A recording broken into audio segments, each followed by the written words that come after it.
This little storage unit find looks like a USB stick that went to business school, but it is actually a Ledger Nano X, a hardware wallet from the age when everybody was suddenly talking about crypto, NFTs, cold storage, hot wallets, seed phrases, and why your cousin's friend was basically early. Here is the first twist. The crypto is not really inside this thing. Bitcoin, Ethereum, NFTs, all of that lives as records on blockchains. A hardware wallet protects the private keys that prove you are allowed to move those records, so it is less like a piggy bank and more like a tiny signing machine with commitment issues.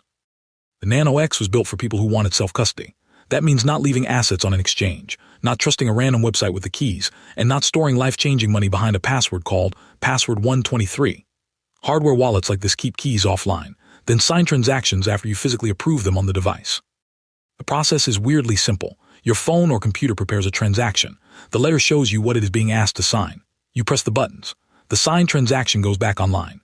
The private key is supposed to stay in the device, away from the internet, where the scammers are all wearing little digital trench coats. And that is why this tiny gadget sits right in the middle of crypto's funniest contradiction. Crypto promised freedom from banks.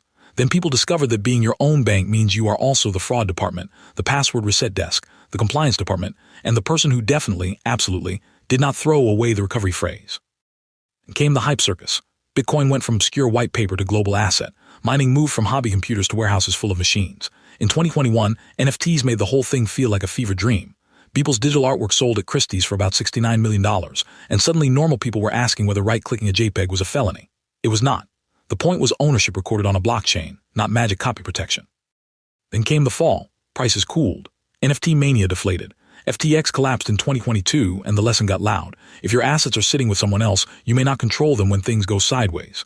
Self-custody stopped sounding like a nerd hobby and started sounding like a seatbelt.